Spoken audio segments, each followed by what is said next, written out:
Before the catastrophic events of spring 1993, few people had ever heard of David Koresh, but by the 19th of April that year the whole world was familiar with the man David Koresh, as well as his Branch Davidians followers and the tragic events that occurred in Waco, Texas. On 28 February, the Bureau of Alcohol, Tobacco and Firearms were investigating the religious sex compound. It turned into an ugly gun battle that would leave 6 Branch Davidians and 4 AFT agents dead, but that was only the beginning as the FBI took control of the situation. A siege would begin, one that ended in 51 days of bloodshed, explosions and 76 deaths in total, including David Koresh, the leader. The Branch Davidians' leader and self-proclaimed prophet David Koresh was born Vernon Wayne Howell on 17 August 1959 in Houston, Texas. His parents were young. His dad Bobby was 20 years old and his mum was Bonnie. She was just 14 years old. Bobby had walked out of the home before his son was even born, and when David was 4, Bonnie left him with his maternal grandmother and moved away with a new partner. His mother would return when David was 7 years old. David had a fairly troubled childhood. He was bullied for his bad eyesight and dyslexia. Seeking solace, he gravitated towards the local Seventh-day Adventist church. David became obsessed with the pastor's 12-year-old daughter. David at this time was 22 years old. He asked the pastor to marry his underage daughter, and the horrified pastor refused the request and would throw him out of the church for good.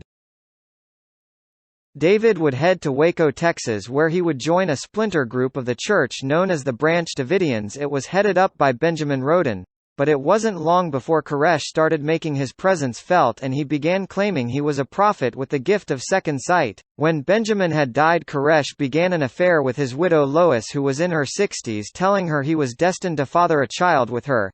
Their relationship led to animosity between Koresh and Benjamin's son George, who was now the church leader. Koresh was a constant thorn in George's side, particularly when Lois allowed her lover Koresh to spread his own teachings. Soon Koresh was fostering a cult-like atmosphere within the group and became a central figure for many of the followers. Things came to a head when a fire broke out at their Mount Carmel compound, with George claiming Koresh had started the fire. George took the opportunity to exile Koresh from the group. Some of the followers would leave with Koresh. Koresh continued to exert his sinister influence, and when George was exhuming bodies at the Carmel compound to relocate the graveyard, Koresh reported him to the police for illegally exhuming corpses. In an attempt to gather evidence, Koresh broke into the Mount Carmel compounds, but George caught him and a gunfight ensued that left George injured and Koresh charged with attempted murder, though that ended in a mistrial. Koresh remained in exile until 1989, when George was sent to a psychiatric institution after murdering a man he thought was spying for Koresh. The self-proclaimed prophet seized his chance to reclaim the Waco compound and began indulging in morally dubious and often illegal sex practices. He declared he had been told by God to procreate with all the women in the group.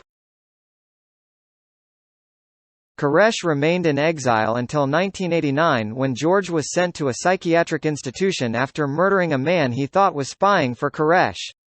The self-proclaimed prophet seized his chance to reclaim the Waco compound and began indulging in morally dubious and often illegal sex practices. He declared he had been told by God to procreate with all the women in the group. In May 1992, the local sheriff's department received a tip-off about assaults being carried out at the compound by Koresh. There were also allegations that he had fathered underage girls, that he was also beating the children with sticks, and that the compound was stockpiling weapons, and so much more. The authorities set about putting a case against the sect. On 28 February 1993, the AFT attempted to raid the compound. They approached the compound with the intention of searching the premises and arresting Koresh, but an accidental warning from a TV cameraman made its way to the Davidians, giving them time to anticipate the raid. A violent shootout ensued, resulting in the death of 4 AFT agents and 6 Branch Davidians members. The AFT were forced to retreat and surrendered command to the FBI, and a siege began for 51 days. Negotiators arranged for the release of 35 Branch Davidians, including 21 children. But Koresh remained held up after sustaining a gunshot wound in the first stand. The FBI negotiators had over 750 phone calls, conversations with Koresh and his followers. During the phone calls he told the officers of his lonely childhood and his religious beliefs. At one point he promised to surrender if a video message he had recorded was televised to the public. The police agreed and broadcasted the tape on the Christian Broadcasting Network, but Koresh went back on his word, claiming God was telling him not to give up. After discussions broke down, things got much worse. So police needed a different strategy. They would cut off the compound's electric and shone bright spotlights beaming into the compound's windows. They also tried playing loud music all day and night. In April 1993, Koresh claimed he was preparing to surrender after receiving instructions from God, but the police were not willing to wait. In a plan signed off by the then president, the compound was raided again. On April 19, around 6 a.m., tanks approached the compound and deposited 400 containers of tear gas. At around 12 p.m., a number of fires broke out in the compound building and was soon engulfed in flames. By the time firefighters had gained entry to the building, 76 Branch Davidian members had died, including more than 20 children. Koresh was found dead with a gunshot wound to the head. It was not proven if he died by suicide or he was killed by another member of the group. A number of followers had also sustained gunshot wounds, and it's speculated that they were either killed by other followers or they took their own lives. There was widespread backlash against the way the authorities had handled the situation, and an inquiry was launched. The government were fully exonerated and were not responsible for the fires and assigned total responsibility for the incident to David Koresh and the Branch Davidians.